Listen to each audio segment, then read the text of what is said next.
Okay, use right flipper button. It's very not intuitive. Or you could just hide in the corner for a little while and see if they come to you. I'm Mike Dimas, and this is Pinball Shenanigans.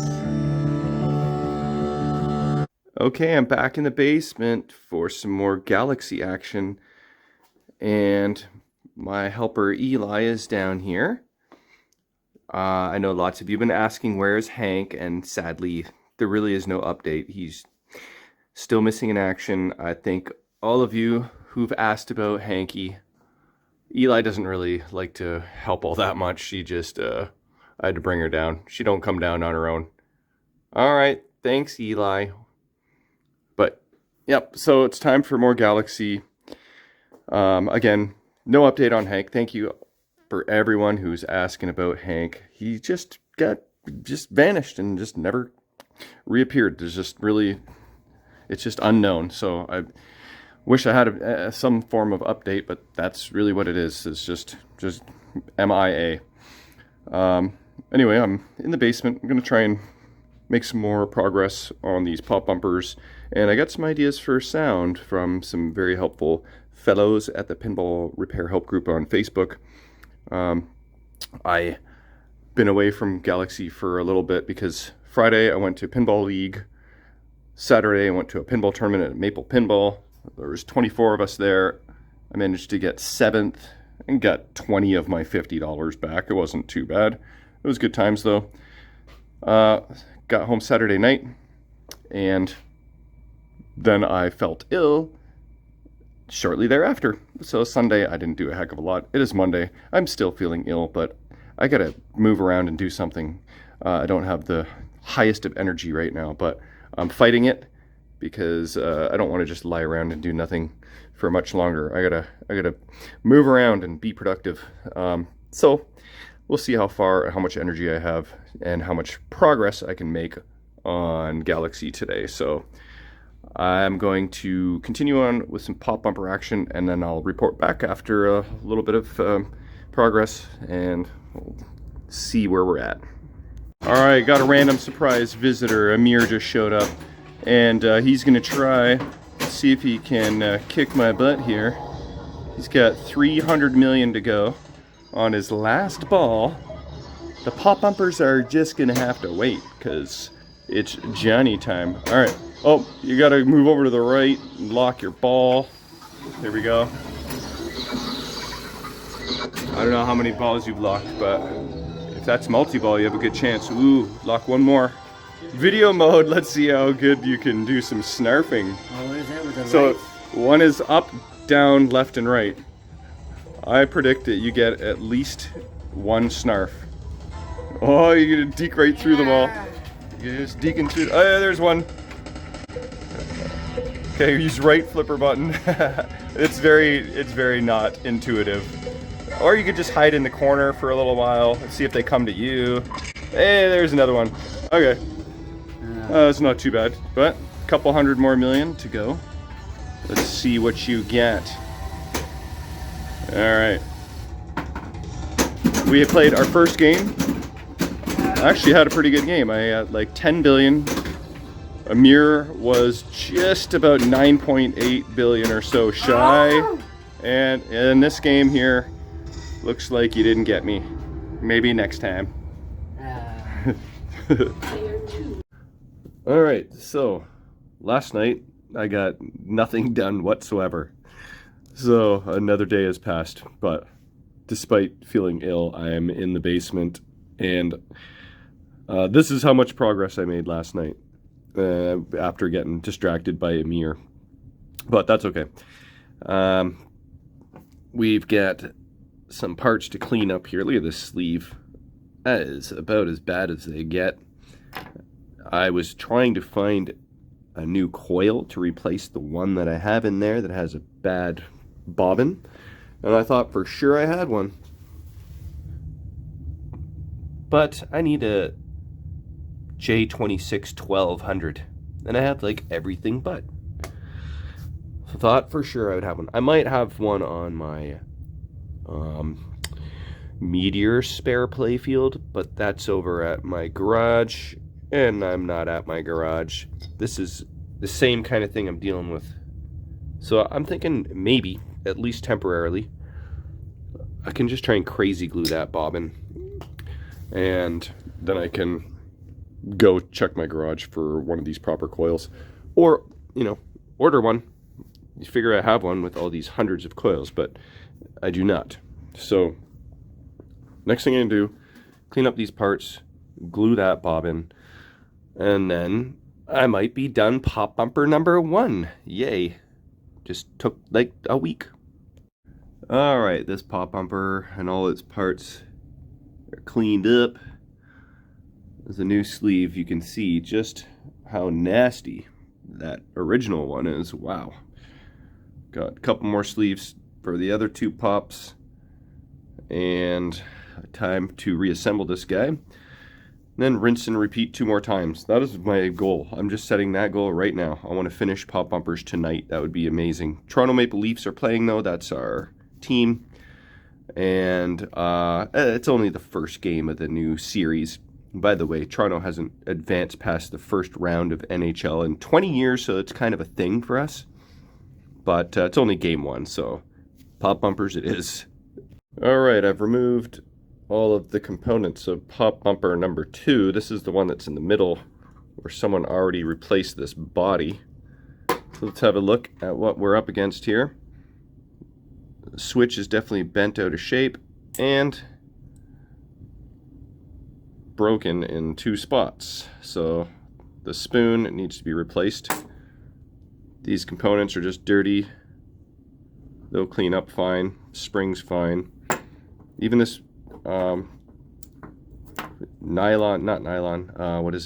Bakelite yoke.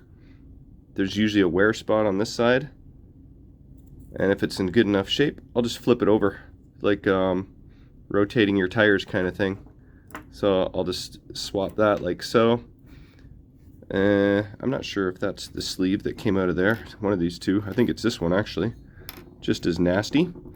So when they changed the body, they definitely did not change the sleeve. This guy's as crusty as the other one. And as suspected, they lost the little boots and made their own spacers, which should be fine, as long as they're the correct height. They somehow didn't lose the washers to go with it, though.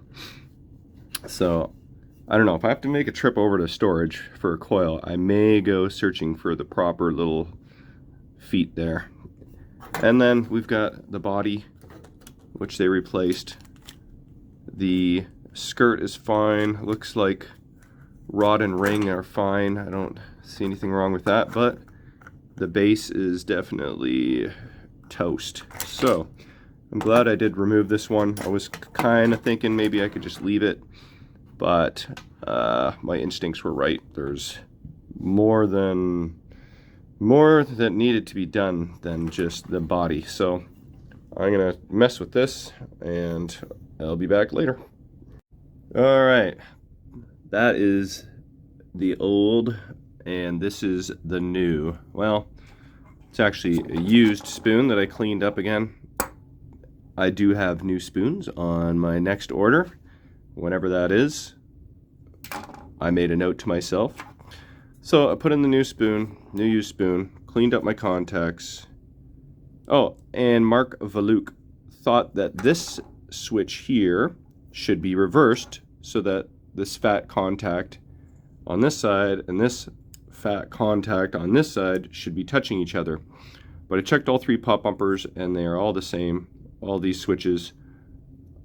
So I think maybe on EM machines where they are higher voltage, the 2 fat contacts go together. But I think these are low voltage and thereby only requiring a little nipple on the one side. But I think if you have those higher voltage contacts on those older EMs, and even like System 80 Black Hole, actually no, that's not true. Someone converted my System 80 Black Hole pop bumpers. They were supposed to be low voltage, but they hijacked them, turned them into high voltage, and that actually burned up the whole friggin' switches and spoons and roasted the leaf switches. Anyway, so I think that's what the difference is. So that's done. This is cleaned up. This guy's cleaned up. Got new sleeve ready. I ended up using the body here because this was a replacement and was fine. So cleaned up okay. Same with the skirt, but we got a new base using the existing socket. And then I would probably will use these spacers. Maybe what I can do is pull out the third pop bumper, and then I can measure the height and make sure, compare these to the proper spacers and make sure they're okay. Because if it's a 16th inch off, that could be the difference between this working great and working like poop. So moving on. All right, pop bumper number 3 is disassembled. This is the one at the top of the playfield that doesn't quite get as much action as the lower two, and you can see that just by kind of the wear and tear, which is a little bit less. The sleeve is a little less gross. Let's check out the wear on this Bakelite yoke. Yeah, there's a little bit, about the same as the others, really. So we'll just rotate that tire. The spoon on this guy is actually intact, so may not have needed to really take it out of the machine, but I can adjust and clean it a little better that way, and it's only a couple wires. The body is pretty nasty. I'll change that. Ring and rods are good, and I'll clean this up again, although it's nasty, but it cleans up very well. And then here is the ultimate test. Here are the boots or spacers or whatever you want to call them that I need. And here are the ones from pop bumper number 2. Let's compare. Look at that. I think that they should suffice. Those are pretty identical. With 2 hands, I will get a better look, but I'm pretty sure I can live with that. They're not cut exactly flat, but yeah, I think that's going to be okay. So I can reassemble pop bumper number 2 now and clean up number 3. All right, here's your update. Toronto Maple Leafs probably lost because they were down 4-2 with 3 minutes to go. So the Florida Panthers are up 1 in the series. But as for pop bumpers, number 3 is cleaned up and ready to go. Pre-adjusted that switch a little better. It's definitely easier to do outside of the machine, but once you install it, then sometimes the spoon actually presses down a little bit. So just because it's perfectly adjusted now doesn't mean it will be when I install it. I saved, this is going to be the upper pop bumper, so I'm going to use the spacers for the upper pop bumper, which doesn't get as much action, and I used the official parts, the little spacers on the lower pop bumper, just because. I think it'll be better. If there's any variance in the height whatsoever, it'll be much less noticeable on the top pop. So here is the graveyard. Those parts are intact, just old. And these guys are all garbage. So time to install pop bumper number 3, and then we can check out the finished product. Okay, here's your tip for the day. Before installing or resoldering your wires back onto your lamp sockets for your pop bumpers, don't install this switch, because your soldering iron gets awfully close and it's tight quarters in there. And yeah, I kind of did a little bit of melty on the spoon. Don't do that.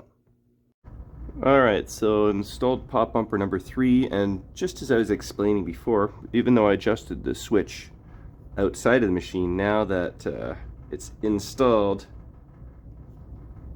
it's actually touching. So, whoa, that isn't all that helpful. So I'm going to adjust that, and then I will show you the finished product. Okay, I think I'm finally finished with the underside of the pop bumpers. Nothing really too exciting to see here, but that's what they look like. And then this guy here. So next thing is I think I'll install some LEDs and maybe put on some pop bumper caps, and then we'll check out the top side. Well, let's first take a tour of the pop bumpers before I turn on the machine, put in the LEDs, and throw on the pop bumper caps. I didn't end up ordering new pop bumper caps because Marco didn't have them, and I didn't want to order from 2 different places. And I think my pop bumper caps are okay. They're fine. If I do an order with Pinball Resource at some point, maybe I'll add them on. They're $6 each US, so not that bad. But those look a lot better. But more importantly, they should function 10 times better than they did. So LED time. Okay, let's see if these bulbs actually work and if I didn't mess up any wiring or soldering. Yeah, there we go. Okay, now pop bumper caps. Okay, I cleaned up the pop bumper caps a bit. They are a little yellowed, but I can live with that. And I was going to put them on, but what I'm finding is that the screws are, I don't know, I kind of feel like they're a little thick or the holes are a little too small.